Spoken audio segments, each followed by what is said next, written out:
Number 2, reading aloud your daily text. 素 vs 肉，最后一章，或者不是。吃肉的议题持续争论着。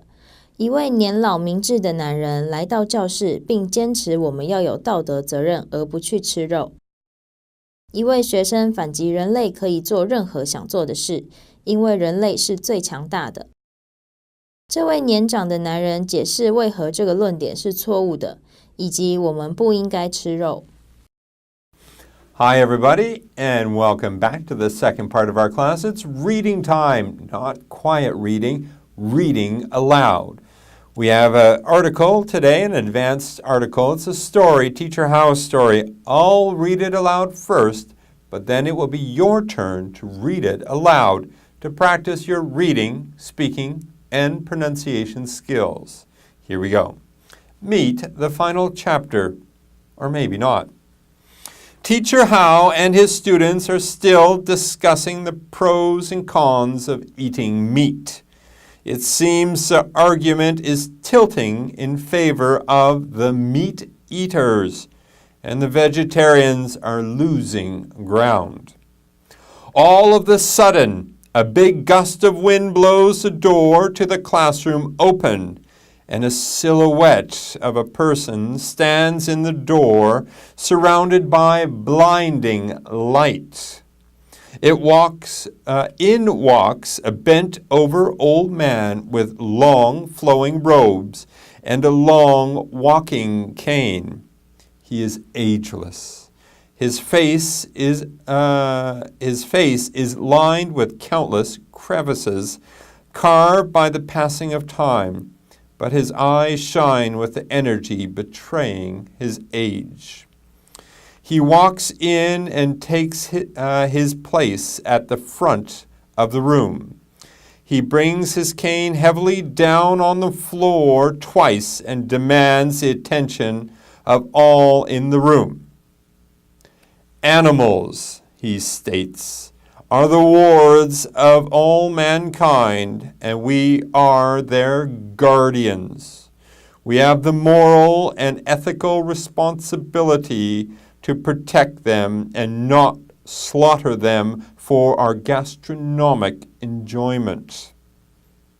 Yeah, right, shouts back an exchange student from Texas. Humans are the masters of our domain here on Earth. We are at the top of the food chain. When I am back in Texas, I can take my big old gun out into the bush and shoot up any old animal I so desire. My ethics come out of the end of a gun. Might is right. And just let any fuzzy bunny rabbit try to tell me anything different. He then proceeds to slam an imaginary football on the ground and yells, "Hoo-yah! Who's your daddy now, old man?" The old man sits back on Teacher Howe's table, takes a deep breath, and stares right down his long nose directly at the impertinent student. "My fellow humans," starts the old man, "mankind has advanced over the millennia to get to where we are today. If we take a club to any animal that comes across our path, are we any better than the savage beasts over which we claim superiority? Are we no more than just well-dressed monkeys?" "I say no," asserts the old man. "What distinguishes us from the animals is not our superior might or technology, but our capacity to reason and our ability to show compassion. If we operate a system that institutionalizes the killing of thinking and sentient organisms, we are not only harming the animals, but we We make a mockery of everything it means to be a human. In a booming voice, he continues, if humans are to take their position at the top of the earthly hierarchy, we must not continue to engage in such barbaric activities. The essence and further advancement of humanity depends on it. He bangs his cane 2 more times on the ground and mumbles something that Teacher Howe thought sounded like, who's your daddy now, chump?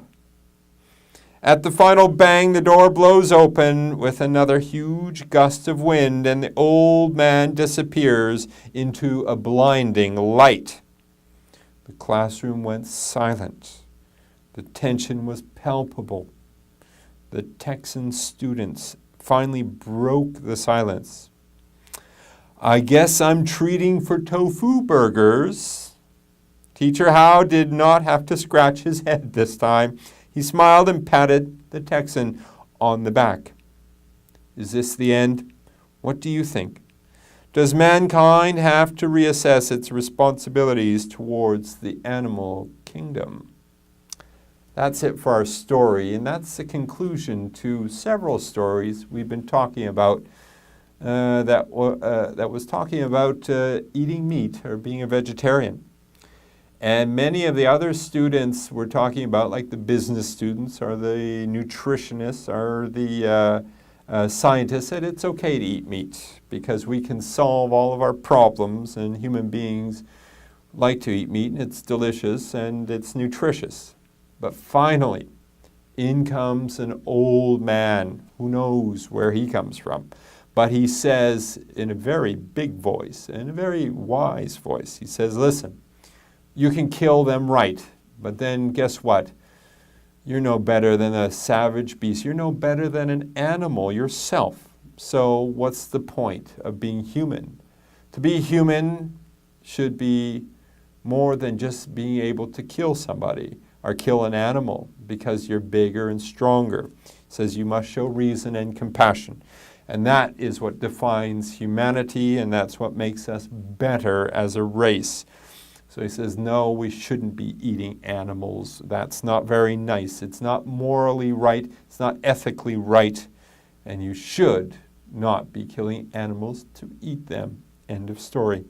Finally, even the Texan student, who was not very polite, he even said, well, okay, let's eat tofu burgers, not hamburgers. And he even wants to become a vegetarian. Teacher Howe is happy.